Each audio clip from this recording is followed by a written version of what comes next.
Daniel Harris adjusted the strap of his worn leather tool bag as he stepped out of his modest pickup truck and looked up at the towering glass building before him. It was the kind of skyscraper that dominated the city skyline, shimmering with wealth and power, so far removed from the quiet, struggling world he and his daughter Lily lived in. Daniel was a single dad, a man whose life had been reshaped by loss. Ever since his wife passed away 3 years ago, his days revolved around long hours of hard work and the small moments of joy he shared with Lily at their tiny 2-bedroom apartment. He had learned to live on little sleep, often juggling late-night jobs and school runs, sacrificing rest so his daughter could have the stability and love she needed. This morning, however, he had been dispatched on what seemed like just another routine call, an urgent repair at Beaumont Global Enterprises, one of the city's most prestigious corporations. The work order was simple enough: the main conference room lights had been flickering, and with an important international meeting scheduled, the repair couldn't wait. Daniel pushed through the gleaming glass doors, feeling immediately out of place among the polished marble floors, the sparkling chandeliers, and the smartly dressed professionals rushing about with designer briefcases. He caught a glimpse of himself in the reflection of the wall: blue work shirt, faded jeans, scuffed boots, and couldn't help but feel the sting of contrast. At the reception desk, a young woman in a sleek black dress looked at him with raised brows before quickly scanning his ID and making a call upstairs. Moments later, Daniel was ushered into the elevator and sent to the top floor, where the atmosphere shifted to even greater opulence. As he entered the conference room, his eyes swept over the long glass table surrounded by executives in sharp suits, their laptops open, their conversations clipped and hurried. At the head of the table sat a woman with striking poise, Claire Beaumont, the CEO herself, recently flown in from Paris for the global board meeting. Daniel recognized her immediately from business magazines he occasionally glimpsed in waiting rooms. She was known for her iron will, elegance, and shrewd leadership. But right now, her attention was locked on the flickering lights above, the disruption casting shadows over the pristine setting. No one paid Daniel much notice as he set down his tool bag and quietly pulled out a ladder, as if he were invisible in the room. To them, he was just the help, someone to fix the problem so their important work could continue uninterrupted. Daniel climbed the ladder and focused on the wiring, his calloused hands moving with practiced ease. Yet, as he listened to the murmurs around him, catching snippets of dismissive remarks, he couldn't shake the familiar ache of being underestimated. Still, he kept his head down, his mind already on Lily, imagining her little smile when he picked her up from school later. What no one in the room knew was that Daniel was far more than just a man with tools. His past carried a depth and brilliance that none of them would expect, and soon, in the unlikeliest of ways, that truth would come to light. Daniel continued to work silently on the wiring above the executives' heads, the buzz of their conversation drifting upward to him like faint background noise, until certain words caught his ear and made his movements slow. Two men seated close to the end of the long glass table were conversing in rapid French, their tones smug and condescending. They believed, quite safely, that no one else in the room could understand them. One of them chuckled under his breath and said, "Imagine, Madame Beaumont calls this urgent, and yet we sit here with a janitor balancing on a ladder above our heads. The irony of the mighty depending on the lowest." His colleague smirked and added, "Yes, pathetic. He probably can't even spell electricity in French, yet here he is, fixing our lights while we prepare to discuss millions." Daniel froze for a brief moment, the familiar sting of being belittled crawling up his spine. He had endured it countless times, people looking at his boots, his worn clothes, and assuming that was the sum of his identity.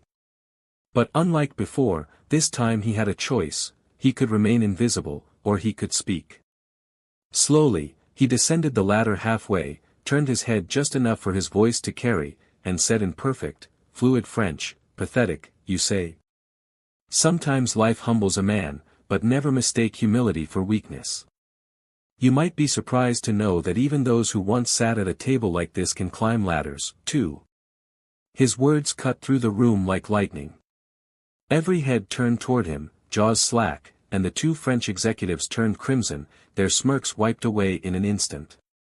The silence that followed was almost heavy, broken only by the faint crackle of the flickering light above. Claire Beaumont's eyes widened with intrigue, her sharp gaze locking on Daniel with renewed interest. For years, she had endured countless board meetings filled with predictable arrogance, but never had she seen a man with calloused hands and worn boots deliver such eloquence in her mother tongue. Leaning forward, her voice smooth but commanding, she asked in French, "You speak fluently. Who are you, really?" Daniel held her gaze, the screwdriver still in his hand, and for the first time in years, he allowed a fragment of his past to surface. He explained calmly that he had once studied literature and philosophy at the Sorbonne in Paris, dreaming of a career in academia before tragedy forced him to return home.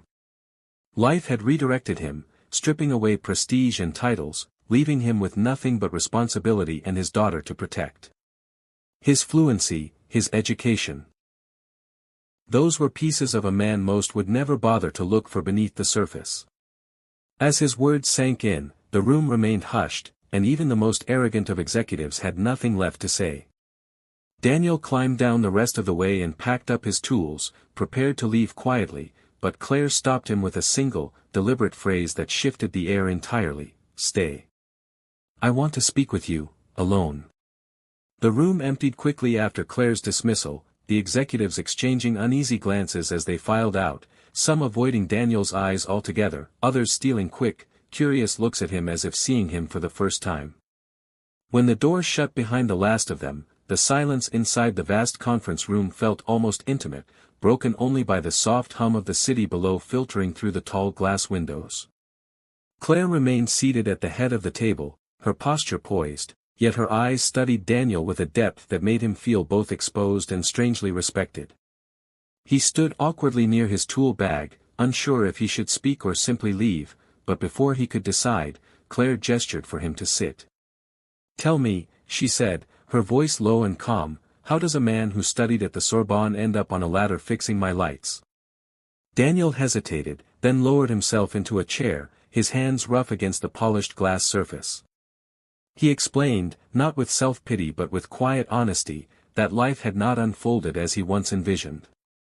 He spoke of his wife, her illness that had come suddenly and left him a widower in his early 30s, of the hospital bills that had drained every savings he had, and of the tiny, warm girl waiting for him at home who needed him to survive more than he needed prestige or titles. "I took whatever work I could find," he admitted softly. "Electrician jobs, handyman work, anything steady enough to keep food on the table for Lily. I traded books for wires and chalkboards for toolboxes, but it doesn't matter. What matters is that she never feels what it's like to go without." His voice cracked just faintly at the end, but he quickly steadied it, clearing his throat. Claire listened in silence, her sharp executive mask slipping into something gentler, her lips parting as if she, too, recognized the weight of sacrifice. For the first time in a long while, she wasn't looking at a worker or even a potential business contact, she was looking at a man who had chosen love over ambition, who carried dignity even in struggle. After a long pause, she leaned back in her chair and spoke deliberately, as if every word had been measured before leaving her lips. "Mr. Harris, men like you are rare. My company deals constantly with people who chase money, status, power.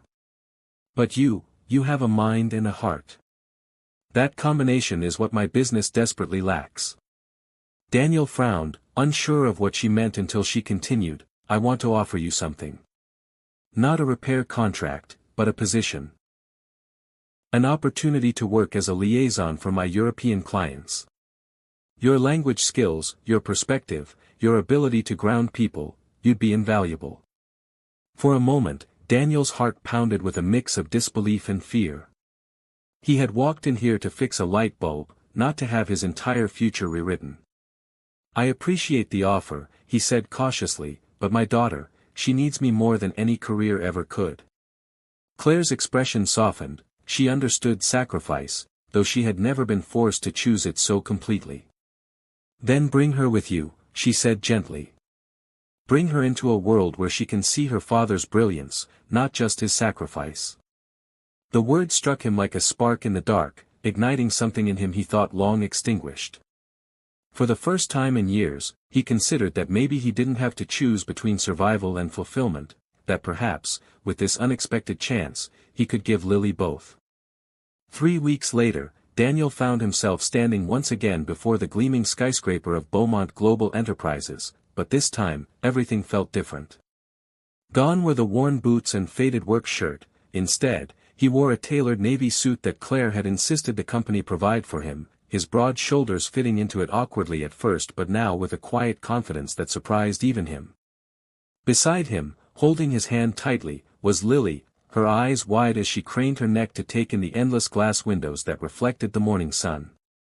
"Daddy," she whispered in awe, "is this really where you work now?" Daniel crouched down, brushing a stray curl from her forehead and smiling softly. "Yes, sweetheart. This is where everything changes for us." They walked through the grand lobby together, and unlike the first time, no receptionist raised a brow or questioned his presence. Instead, he was greeted warmly by staff who had already heard whispers of the electrician, who spoke flawless French and earned the personal attention of the CEO herself. In the elevator, Lily swung her legs with excitement, her innocence a reminder of why Daniel had worked so hard for so long. When the doors opened on the top floor, Claire was waiting, her tailored suit crisp, her presence commanding as always, yet her expression softened when she saw Lily. She bent slightly, offering the girl her hand. "You must be Lily," she said warmly. "I've heard so much about you." Lily shyly smiled and squeezed Daniel's hand tighter, hiding behind his leg. Daniel chuckled, feeling a warmth in his chest at how natural this moment felt, as if Claire weren't just his employer but someone who already cared about the small world he cherished most. The day unfolded like a dream. Daniel was introduced to the European clients he would be working with, his French flowing effortlessly as he bridged cultural gaps that had once caused tension in negotiations. Executives who had previously dismissed him now watched with thinly veiled respect, their memories of mocking him lingering like ghosts they could not shake. Daniel, however, held no bitterness. He was too focused on proving to himself, and to Lily, that he belonged here. During lunch, Claire invited him and Lily to her private dining area, where she spoke to Lily as though she were the most important person in the room, asking her about school and her favorite books.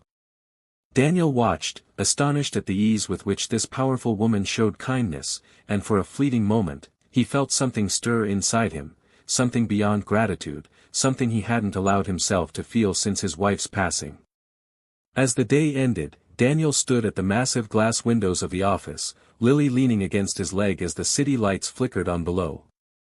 His heart swelled with gratitude. He had come here weeks ago to fix a broken light, yet somehow, in the process, it was his own life that had been illuminated. Lily tugged at his sleeve and whispered, "Daddy, I'm proud of you." His throat tightened, tears stinging his eyes, and he pulled her close, kissing the top of her head. For the first time in years, he wasn't just surviving, he was living, with hope and possibility burning brightly ahead.